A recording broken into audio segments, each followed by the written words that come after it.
Hi friends, this is Max. Welcome to my channel. I'm a massage therapist and an osteopath here in Barcelona. And today we're gonna work on feet. We're gonna find the symptoms of plantar fasciitis, flat feet, high arch, especially high arch. And we're gonna try to solve the pain. But first, we got to spread that plantar fascia so that your feet can be really grounded and feel stable and in equilibrium on the ground. And to do that, you're going to go side by side, working on lines all around the longitudinal arch of the plantar fascia. And then you can add some reflexology kind of technique. And then we're going to go to the nitty-gritty, and we're going to work on active release technique of the flexor digitorum brevis and the flexor hallucis longus, going from the top, using the dorsiflexion of the foot and stripping down the fascia. And then you go to the opposite. You flex the foot and you strip down the arch all the way to the heel. If you have a high arch heel, this can be really painful. We know that high arch heel or claw foot it's happening when you're wearing heels, and about 70-80% of the body weight is shifted forward. So what happened, the metatarsal drop and the surrounding ligament weaken. So what we're doing here is like try to release that muscle so that the balls of the feet feels less painful. And then we're going to use some toe spreaders. Toe spreaders are good to lose the joint and the tendon and the ligament, make it more limber, and allow you to have a better posture. That's why they're using yoga, to grip the ground and have a better posture. And why not using some tarsal metatarsal mobilization to modulate pain and treat joint dysfunction? But most of the time they limit the range of motion of the ankle. So this technique, it's opening the capsule, opening the joint, and you can find that the joint is it's blocked by pain and muscle guarding, by contracture or adhesion, and that's what you want to do. Try to open it with movement side by side. For the plantar fasciitis, this technique, it does wonder, because what you're doing is pushing the fascia in direction of the heel.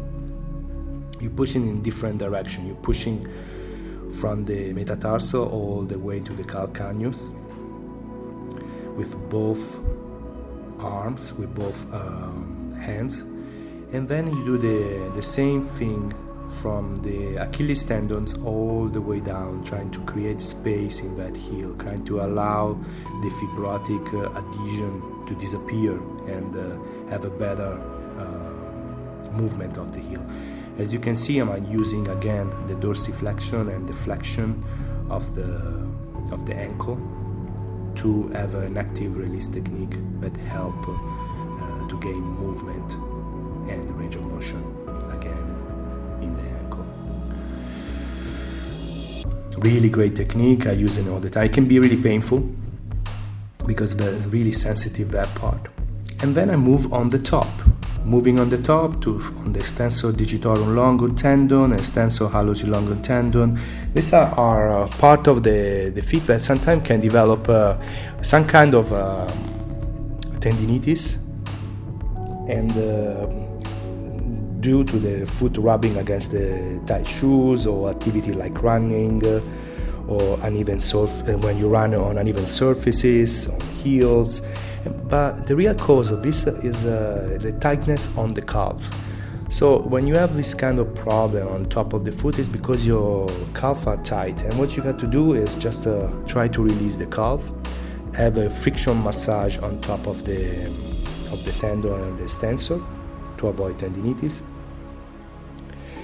And then we move to this technique that is it's really good to increase the synovial liquid in people with arthritis.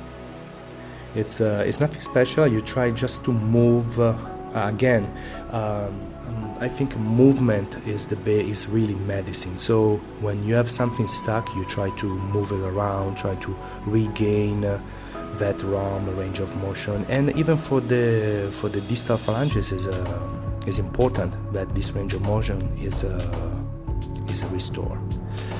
Another technique of stripping, this time on the top of the retinaculum. That is a pulley-like structure that improves the mechanical efficiency of the tendon by holding them down close to the joint. And to reduce friction and tendon damage, a synovial sheet is just in contact with the tendon and the tendon. So what you're trying to do is to break adhesion using, again, the flexion and the dorsiflexion, and allow more freedom in the front of the foot. This can help in shin splint, and it's really good to avoid fibrosis adhesion that can cause tenosynovitis. So really watch out when you do this technique, because the more you go up closer to the pes arenos and the end of the tibia and the tibialis anteriors, you can find a trigger point that can make your client jump. So really go with caution when you go up. So I really use this technique all the time to get rid of that tension in front of the ankle and allow the ankle to move. And then I move back and give some more effleurage to make the client more comfortable, because it can be really painful. We move to the next technique that is really helpful for people with high arch. And the high arch, as you see, is something that women develop. Most of the time, the women have 60% of the women, only 20% of men, for some reason, is inherited by women. And it can be, this technique can really help the arch. What you're doing, you press the metatarsal, and at the same time, when you like doing a fascia kind of massage on the plantar. So there is a pressure, and you can, in a way, you try to restructure, restrain, straighten up the metatarsal again, like it was before it collapsed. And now we're working on overpronation. What we're trying to correct here is the extreme pronation of the arch when it collapses. Especially in flat feet, you can find this kind of problem. So the two muscles involved are tibialis posterior and the tibialis anterior. Tibialis anterior is stronger, so what we're trying to do is moving it up, because it's attached medially. So what it does is correct the arch all the way. We put the fascia up. It is kind of sustain the arch. While the tibialis posterior, in this case, is we push it down to give some range of motion on that fascia. Really great technique, and with time you can correct the medial arch if it's not a structural problem, of course. And now some myofascial release from the gastrocnemius that you can work and stay facing up. And then, of course, you want to reconnect with the foot, because it's all connected. Some subtalar joint mobilization, great for to reobtain the pronation and the supination of the foot. This technique, it's amazing when you have like a really tired foot. It can do wonder to relax the entire body. I think feet can really relax your body in a way that other muscle cannot obtain. So great technique to obtain again a good range of motion in the feet. And then again, because we are all about unity and connection, we move back to the end of the feet and try to reconnect with the finger metatarsal and the phalanges. Now we're working the tibialis anteriors with active release technique. So we're working all the way up the tibialis anteriors. This technique can be associated with the one we saw before, because we're gonna work the same muscle, but in a different way. So we're using again dorsiflexion and flexion of the calf and the tibialis anteriors at the same time, because when the tibialis anterior is tight, the calves are stretched, and vice versa. And then same thing with tibialis posteriors. When the tibialis posteriors is contract, the tibialis anteriors is relaxed. So for reciprocal inhibition, we're gonna work the tibialis posterior down and using the movement. Again, the movement is a balsam. The movement is a balm. The movement is medicine.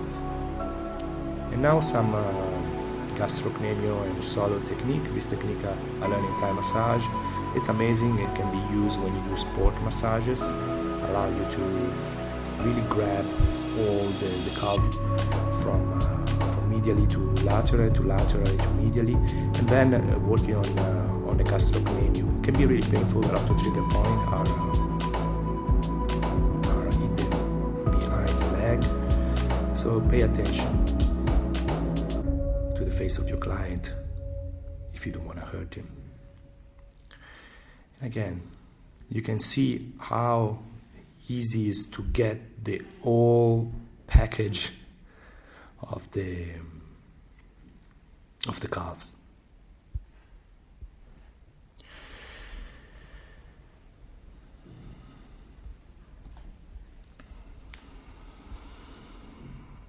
And of course, you want always to connect the muscle to the other joint.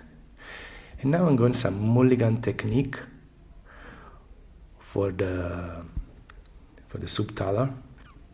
I'm gonna do some oscillation while opening